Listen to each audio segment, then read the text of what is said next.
Hi everybody, this is Julissa. Thank you so much everybody for coming back to my channel. Thank you to everybody who's listening in the podcast. It is August 18, 2024. I wanted to come here and speak about another person who traveled outside of the United States to do a retreat and she never returned home. But before I continue, I want to say thank you to everybody who has been subscribing. Thank you so much to everybody who follows me on Spotify. If you haven't, so please do so. I really appreciate everybody who follows me on Spotify. Spotify took a while for me to kind of like get going when it comes to this podcast. So every time I see somebody new following me, it really makes my day. So thank you so much to everybody. Also, thank you so much to everybody who listens using Apple Podcasts and Amazon Music. Thank you so much, everyone. And of course, thank you to everybody who watches this video on YouTube, and thank you for subscribing. So here we are, guys. Once again, I feel like 2024, we heard this story many times. Another single woman traveling outside of the United States to attend a retreat in a foreign land, I guess you can say, to learn the trade, to learn more information, to know more. And then they never return home. We still, they're still searching for Tracy, I believe her name is, from uh, who went missing like back in late June or something like that. She went to the yoga retreat. So here we are, guys. It's getting dangerous out there. But this case, to be honest, when I heard about this case, I was like, this is no blaming whatsoever. I think what happened to this woman is horrible. But I'm like, man, it's very shocking for me to see that out of all the places, like I would have never imagined anybody, after knowing what this country has gone through in the last, I mean, they always have some type of struggle. It's almost like, this land always had an issue. I don't know how to describe it. And, I guess people who, if you read your Bible, you kind of know what's happening in this land, right? Please don't come for me. Like, you people always get defensive when you speak about a particular country, but sometimes you have to look at the history to know, man, this is why this is happening.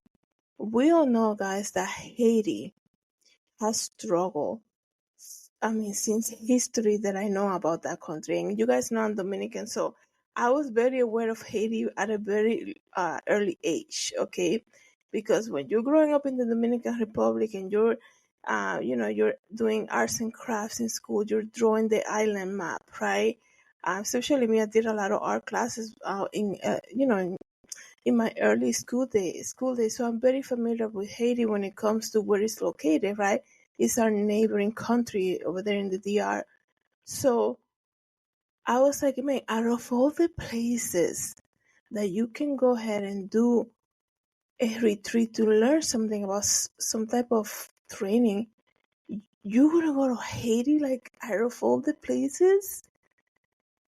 And not only that, but you're gonna go and study Voodoo, which is the main religion over there in Haiti. And we all know, guys, that Voodoo plays a fine line. Voodoo, what is Voodoo about? Like, let me see if I can give you more information. We all know that, that's just like playing with fire. It's like stirring up a pot thinking that nothing is gonna happen. Not only you're gonna learn more about this, that has I'm gonna give you a little history about the practice of voodoo, but you're gonna go to a country who is known, like I said, please don't come for me. I'm going about the facts and the information that we learn on a daily basis of the stuff that goes on in Haiti. Okay, we have missionaries that go there who leave the comfort of their home to go there to help people over there, and the same people receiving the help will kidnap these people for more money, will rape the people that go there and help them, will kill them, It's like, out of all the places, this is the place that you thought, like anybody can think in their right mind. Like, it would be so shocking for a person, like I said, knowing the history of Haiti, knowing how bad. I mean, it has gotten worse in the last couple of days, and knowing the current situation, I guess you can say, that is happening over there. Why, out of all the places, would anybody would be like, oh yeah, this is where I want to spend my money to go to? Traveling solo, not only that, traveling solo to learn the religion of these people that have been struggling for so many years, and to know like everything that has happened to them, and to know that their own president in 2021 got killed by them. So their own leader was killed by them, because right now there is a trial going on, I believe, for somebody's waiting for trial. I believe this is to do with the wife, or, I really haven't been following that case, but like it was very shocking for me to learn this. Like, that's like, those are the places that you want to stay away, as far away as possible. So Voodoo, okay, is a traditional Afro-Haitian religion. And it says here, I just searched this, the word Voodoo means a spirit or deity. It says here, what do Voodoo believes? Okay, from my understanding, Voodoo is very connected to witchcraft. This is my understanding. Very connected to witchcraft, sacrifice, invoking the enemy, things like that, right? Like I said, I know about Haiti at a very young age. I know what they believe. Obviously, when I say Haiti, obviously it's not everybody. I know there's people in Haiti who believe in Jesus Christ and who share the gospel of Jesus Christ, and they're from there and they were born there. Like, I know that. I'm saying that the majority of the people over there, that is their main religion. Okay, my understanding from Voodoo is about rituals and candles and sacrifices and animal sacrifices and witchcraft, invoking the devil, all of that crazy stuff that you don't want to be playing with. Okay, so it says here they believe in the use of rituals to bring the possession of the devil by something else. Very kind of like, please, this is just my interpretation. To me, it's very demonic. Okay. So, the sad thing is that there is a song out there. This man lost his mother over there. It says here, a Charlotte man said that his mother died under mysterious circumstances while going to Haiti in July to do a voodoo spiritual retreat in Haiti. Like I said, when I heard that, I was like, who? This is not victim blaming at all, because I'm sure that that's the last thing she expected for her to happen. But I'm like, who would even, like, who would even think that that would be the right thing to do ever, or not ever, like right now at all? Especially, like I said, knowing how Haiti has been struggling the past, couple years, excuse me. So it says here, Timothy Jackson said that his mother, Dana Jackson, went to Haiti on July 1st and was supposed to return on July 26th, but that never happened. Timothy said that the circumstances surrounding his mom's death, they're not adding up. She said, it says here, it was a trip. Timothy was hesitant. So, her son was like, I don't think you should be doing something like that. Right? He said he was hesitant, but he said he was uneasy about the trip altogether, but his mom was so persistent. Dana Jackson has been researching about voodoo practices for 4 years and was ready to take it to the next step. She wanted to become a priestess, I guess you could say, and sign up for the retreat in Haiti. After she booked the ticket from Charlotte to Miami to Haiti, her son was worried about the unstable political climate in Haiti, but the two agreed they would talk as much as possible. This is what he said. We talked, and she told me she was fine once they got there, and she said we will talk once a day or even more. But one day, okay, the talking stopped all completely. He says the last text I received from my mother was July 12th. They were going to a church the following day to pray for her. I mean, that says so much just right there, right? That says a lot because, you know, you guys know I'm a Christian. I believe in Jesus Christ. I'm just saying, like, if somebody comes to me, even anybody like who can approach you, like even in church, I mean, we'll pray over there, right? Whatever it is that you're asking for the prayer, we'll pray. We might move location or something if we're getting away from like a crowd of people, like loud music, just to kind of concentrate more. But if you need prayer, I don't need to wait till the next day for you to go to church and like I'll find me there. Go, like we'll pray in the moment, right? So that's like to me that's a red flag. It says here that they were going to church the following day to pray for her. I knew at this part of the ceremony she wouldn't have access to her phone. And he said I did the research and that was common. So once again, the people who practice voodoo, they believe about ceremonies and like, ceremonies, sacrifices, all of that stuff, sacrificing animals. I remember learning about this even growing up in the Dominican Republic and how, you know, I will see, like I told you guys, I think in one of my videos before, how my mom, me and my mom will go shopping, right? Food shopping. And, behind the big supermarket, a very popular supermarket over there in Santo Domingo, they had like a Haitian market, I guess you can say. And, you know, whatever, it's almost like whatever we couldn't afford in the big fancy supermarket, my mom will be like, okay, now we gotta go back in the back to shop some of the vendors there because they have affordable things, right? So we will go there. I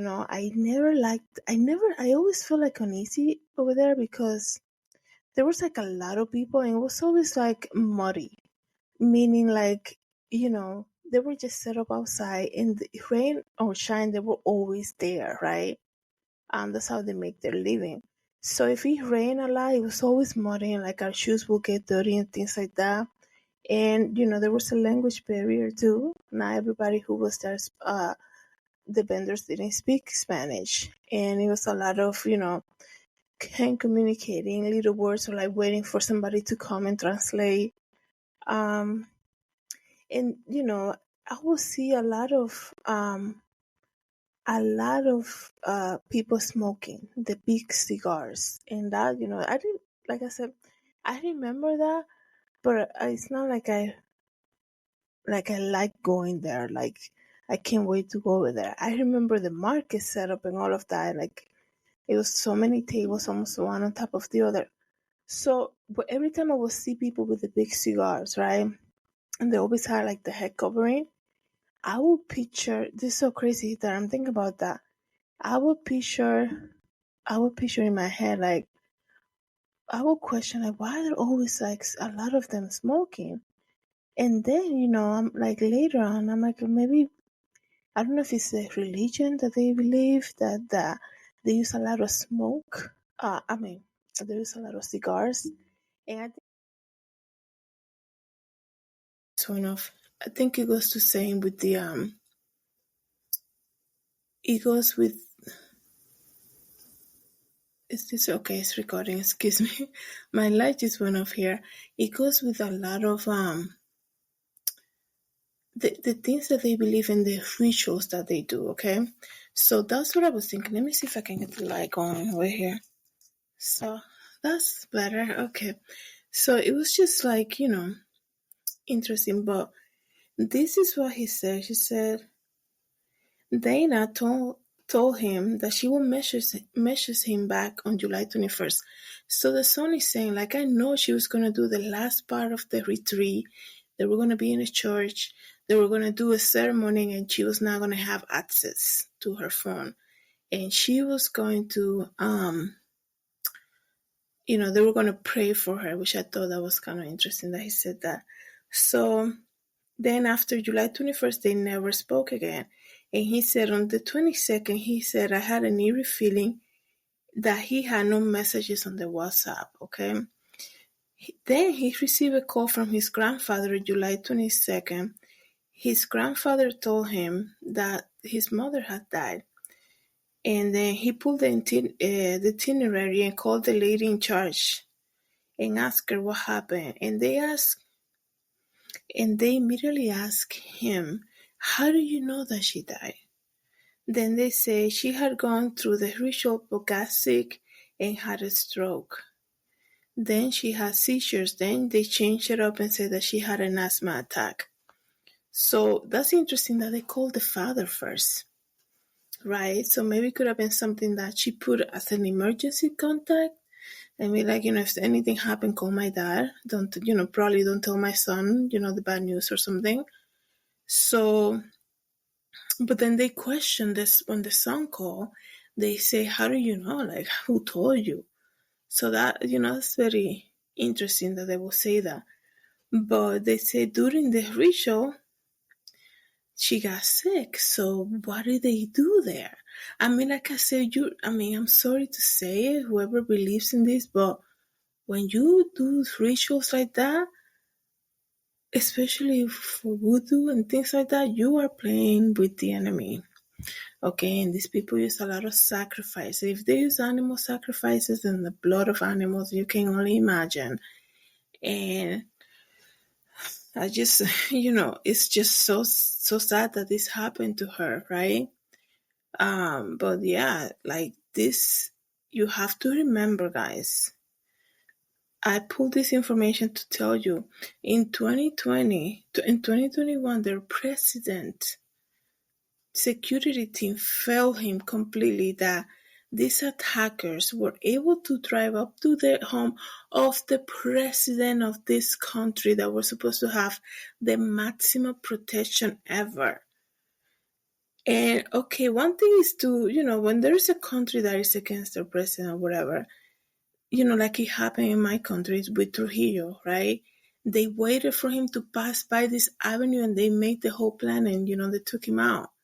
But this president suffered in Haiti in 2021, Jovenel Moise, he suffered so much that this man, not only was he betrayed by his own wife, he was calling for their security team to act up and say, they're breaking in, they're coming to, to take care, to kill me, he said, basically.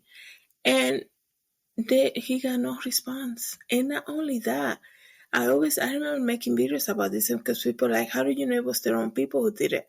Well, if you want to know what it is, killers, they always leave their mark in their body of the victim. So, President Jovenel Moise was shot 12 times and had bullet wounds to his forehead and several to his torso. His left eye has been gouged out and bones in his arm and in his ankle has been broken. Tell me that's not some type of ritual, right, that they were doing with him. To gouge just one of his eye, his left eye, right? To shot him 12 times. He had bullet in his forehead and several on his torso. And the bones of his arm and his ankle were broken. Not only did they attack him like that, the way he was killed, the way that the body was found, I remember reading about this, when the news came out in 2021, I'm like, wow, that is the ritual thing that they did on this man. So this is what I'm saying. I couldn't believe that this woman from Charlotte, Dana, like, do you know what these people do to their own president? Like, I was like, oh my goodness. There are people, like I said, who go there with mission work to kind of hand bread to these people in need, and they end up being kidnapped. So yeah, that's not a place that I would recommend anybody planning to go there. People are gonna, people who have family there and still, that's a different thing. They know who can, keep them safe, I guess you could say. They know the land, they know how they operate. But even watching on YouTube, people going there to do travel blogs and things like that, they don't feel that safe. You can see it. You can see just normal YouTubers going there to make videos because everything is about content, regardless of your safety. You can see that they're not 100% safe. So the mic is like in my face. So yeah, I wouldn't recommend that.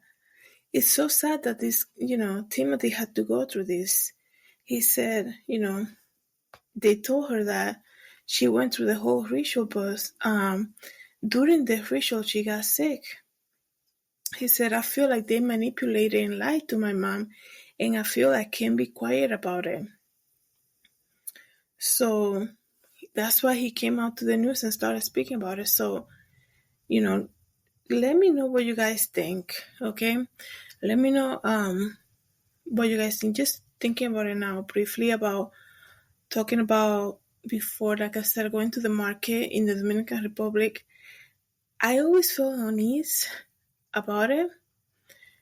Not only because of, it's almost like you feel like we would leave the big supermarket in Santo Domingo, and right behind there was the market, basically made up by all Haitian vendors, right?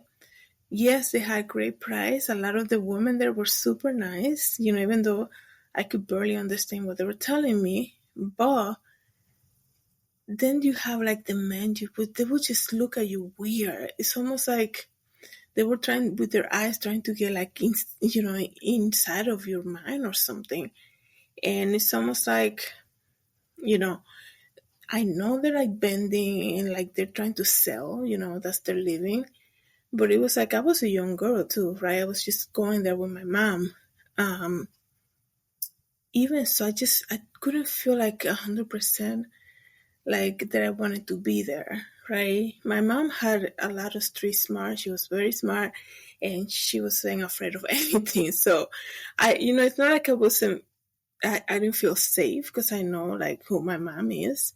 I just, I just couldn't. I didn't like them looking at me like that, and it was just a very eerie feeling. But if you have any opinions about this, about what happened to this woman, and if you want to leave a comment, go ahead and leave it. And if you know anybody who perhaps in the past had practiced this religion or this belief that they do a lot of rituals, that I know. Okay, I know about voodoo for a long time. I grew up in the DR. I know, it just, especially being a Christian, growing up in the Christian church in the Dominican Republic, they will always mention things like that. Like that's something that you do not want to do ever, right?